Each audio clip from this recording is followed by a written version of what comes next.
Begging for your grace, your lordship. No. Police is directed to take you into custody for a period of 24 hours. Andhra Pradesh high court के जज justice Rajashekhar Rao ने एक young advocate को on going proceeding के दौरान immediately 24 hours का custody declare कर दिया। क्या एक यंग एडवोकेट होना अपने आप में गुनाह है? साथ में उन्होंने ये भी कहा कि आप जाएं बार काउंसिल के गेट के सामने जाकर धरना दीजिए। Are you thinking you are greater than senior advocate? ये जो टीका टिप्पणी है, ये वीडियो काफी वायरल हो रहा है। आप भी ये वीडियो देख सकते हैं सोशल मीडिया पे। ये जो इवेंट है, इसने अपने आप में एक डिस्कशन, एक डिबेट शुरू कर दिया है पूरी लीगल फ्रेटर्निटी में कि यंग प्रैक्टिशनर्स जो हैं, जो यंग एडवोकेट है, वो दोहरी मार झेलता है। एक तरफ तो जहां कोर्ट है, वहां कोर्ट में सीनियर्स, जो सीनियर एडवोकेट होते हैं, उनका एक दबदबा है। बोले तो सीनियर एडवोकेट के फैमिली लाइन का भी एक दबदबा है। साथ ही जो जुडिशियल सिस्टम है, जुडिशियल अपॉइंटमेंट में भी, चूंकि ये बंद कमरे के अंदर होता है कॉलेजियम सिस्टम के अकॉर्डिंग, तो वहां भी बोले तो जो लोग पहले से हैं उनका दबदबा है, उनके फैमिली लाइनेज का दबदबा है। ऐसे में एक यंग एडवोकेट होना आज के समय में अपने आप में अभिशाप लगता है। और अगर एक यंग एडवोकेट कोर्ट में सीखेगा नहीं तो फिर वो कहां सीखेगा? On the street. हालांकि बात यह है कि चाहे वो यंग हो या ओल्ड, लॉ के रास्ते में अगर कोई आएगा तो उसे जस्टिस मिलना चाहिए। अगर उसने कोई गलती की है तो उसे न्यायपूर्ण प्रक्रिया से सजा मिलना चाहिए। That is very much sure. तो ये पूरा जो इवेंट है, जिसमें जस्टिस राजाशेखर राव ने एक यंग एडवोकेट को रिट पिटीशन की कोई सुनवाई हो रही थी, शायद उस एडवोकेट ने इनअप्रोप्रिएटली फाइल को डेस्क पे जोर से पटक दिया, जिसको लेकर ये पूरा विवाद शुरू हुआ। जज साहब गुस्सा हो गए और उन्होंने एडवोकेट को immediate 24 hours police custody allot कर दिया। क्या ये लॉफुल था? क्या एडवोकेट, ये जो जज का एक्शन था, क्या ये जज का एक्शन जस्टिसेबल है? इसको डिकोड करेंगे हम इस सेशन में कि आखिर कौन सा वो लॉ है जिस लॉ ने जज को ये पावर दिया कि वो इमीडिएटली किसी एक एडवोकेट को ऑनगोइंग प्रोसीडिंग के दौरान सिर्फ इसलिए क्योंकि उसने कुछ इनडिसिप्लिन एक्टिविटी किया, उसकी डिग्निटी को वायलेट करते हुए उसे 24 आवर का इमीडिएट पुलिस कस्टडी अवार्ड कर दिया। ये पूरा जो मसला है, हालांकि डिस्प्यूट बना हुआ है और बार काउंसिल ऑफ इंडिया, साथ में सुप्रीम कोर्ट बार काउंसिल ने भी इसका कॉग्निजेंस लिया और CJI chief justice of India को इंटरफेयर करने की बात भी कही है। हालांकि जो आंध्र प्रदेश का बार काउंसिल था, उसने एक स्टेटमेंट जारी किया जिसमें उसने बताया कि जो भी सिचुएशन है, जो भी पार्टीज इंवॉल्व हैं, उनसे बातचीत करके इस मसले को एमिकेबली सॉल्व कर लिया गया है, इसलिए कोई फर्दर एक्सकेलेशन की जरूरत नहीं है। बट देन एवर सवाल ये है कि क्या ये जो बिहेवियर था जज का, क्या ये लीगल था, लॉफुल था? कौन सा लॉ उन्हें पावर देता है कि वो ऐसा कुछ कर सकते हैं? और अगर ये लॉफुल नहीं था तो क्या इसका कोई रिपरकशन हो सकता है? We will try to decode this exact thing in this session. Moving end, आइए देखते हैं। आप सिचुएशन को तो समझ ही रहे हैं कि हुआ क्या था। सिचुएशन से आगे बढ़ते हैं। ये आप देख पा रहे होंगे ओरिजिनल ये वीडियो वायरल हो रहा है, क्योंकि आजकल तो सब हाई कोर्ट वायरल होता है, वीडियोज हैं, सबका यूट्यूब चैनल है, आंध्र प्रदेश हाई कोर्ट का भी यूट्यूब चैनल है, वहां आपको ये वीडियो फुल लेंथ वीडियो मिल जाएगा। प्रोसीडिंग लाइव होती है। अगर लाइव ना होती तो सोचिए, किसी को पता ही नहीं चलता। ऐसे इंसिडेंट्स अक्सर होते रहते हैं कोर्ट में, कोई नई बात नहीं है, लेकिन चूंकि ये वीडियो वायरल हो गया इसलिए सब लोग इसकी बात करने लगे।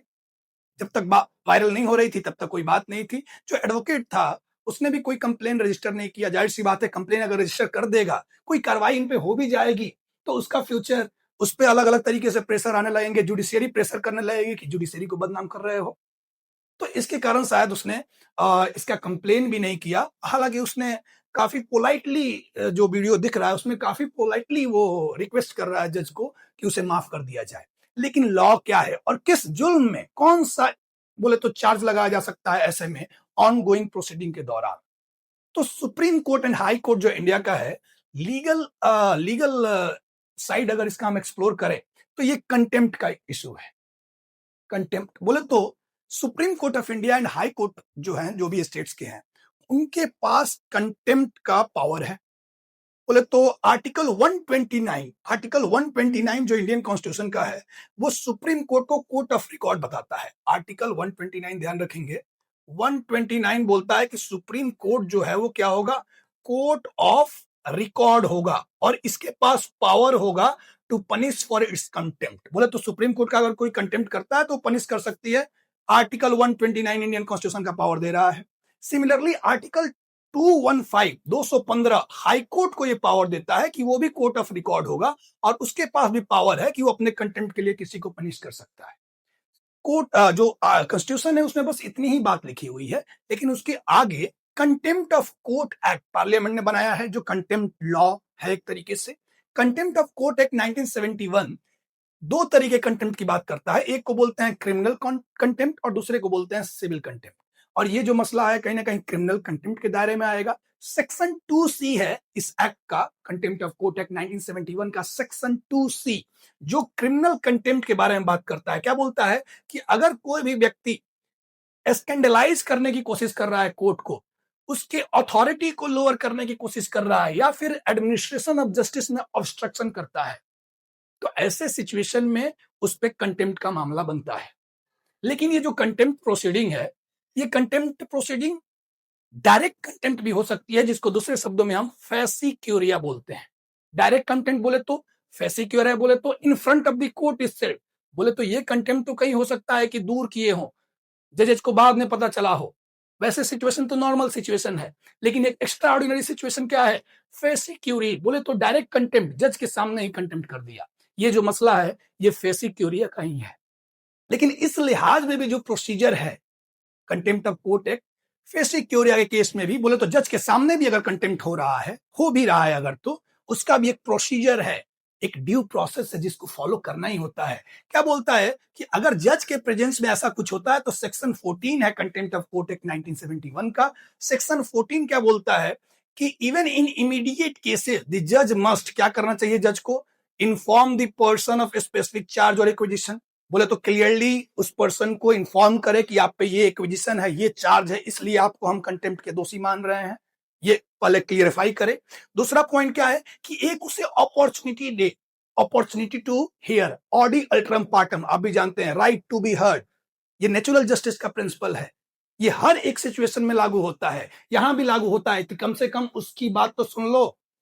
तो राइट टू बी हर्ड एक होना चाहिए। और तीसरा कि अगर ऐसा कुछ होता है, अगर ये रिक्वेस्ट करता है एडवोकेट जो भी पार्टी है, तो ये मैटर जो है किसी दूसरे जज को ट्रांसफर कर दिया जाता है ताकि इम्पार्शियलिटी बना रहे।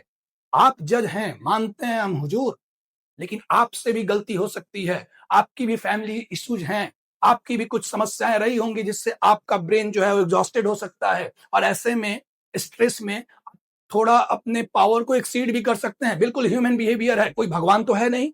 हालांकि कोर्ट, हालांकि हमारा जो सिस्टम है, जो सोसाइटी है, वो जज को भगवान ही मानता है, लेकिन फिर भी जजेस के लिए इन दिस केस ऑल्सो, जिस तरीके से यहाँ इवेंट हुआ है, जिस तरीके से उसे 24 आवर का कस्टडी रिवार्ड किया गया है, उसका भी एक प्रोसीजर है section 14 of contempt court act के तहत, जो फैसिक्यूरिया है। अगर उसने कुछ इनडिसिप्लिन एक्टिविटी किया था, अगर उसने कुछ कंटेम्प्ट किया था, फिर भी प्रोसेस कुछ ये होना चाहिए, कम से कम उसे अपने डिफेंस का तो अधिकार मिलना चाहिए था, कम से कम उसको उसके एक्विजिशन के बारे में तो सही से बताना चाहिए था।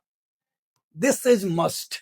यहां अगर हम देखें तो आपको दिख ही रहा होगा वीडियो में कि तुरंत से इमीडिएटली, जैसा कि बिल्कुल देवा की अदालत है, आंध्र प्रदेश हाई कोर्ट ना देवा की अदालत हो, वहां फैसला तुरंत होगा, तारीख पे तारीख नहीं दिया जाएगा। साथ में देखो तो जो डिसिप्लिनरी एक्शन होती है, बोले तो जो कोर्ट ऑफ लॉ में एक एडवोकेट को कैसे बिहेव करना चाहिए, एक प्रोफेशनल एथिक्स की बात है, ये एडवोकेट को भी ध्यान में रखना चाहिए। लेकिन जो लॉ है और जो बॉडी, जो अथॉरिटी है इस रिगार्ड में डिसीजन लेने के लिए कि कोई एक एडवोकेट ने डिसिप्लिनरी इनडिसिप्लिनरी एक्टिविटी किया कि नहीं किया, किया तो किस हद तक किया और उसका पनिशमेंट क्या होगा, ये पावर दिया गया है एडवोकेट एक्ट के तहत बार काउंसिल को। बार काउंसिल ऑफ इंडिया के पास ये पावर है। जज के पास कोई पावर नहीं है कि वो किसी को सस्पेंड या डिसबार कर सके एडवोकेट को। अगर उसने कुछ इनडिसिप्लिन किया तो जज को क्या करना है, जजेज को एडवोकेट के बिहेवियर के बारे में, उसकी अनप्रोफेशनलिज्म के बारे में वो रेफर करना है स्टेट बार काउंसिल को। सेक्शन 35 क्लियरली ये एडवोकेट एक्ट 1961 का ये बात करता है कि आप इस मसले को रेफर करें स्टेट बार काउंसिल को। बार काउंसिल इंक्वायरी बैठाएगी, स्टडी करेगी, नेचुरल प्रोसेस फॉलो होगा, वो अपनी बात रखेगा कि उसने जो भी कहा वो क्यों कहा, उसके बाद फैसला लेगी। वो उसका अथॉरिटी है, बार काउंसिल का अथॉरिटी है, बोले तो बार का अथॉरिटी है, बेंच का नहीं है।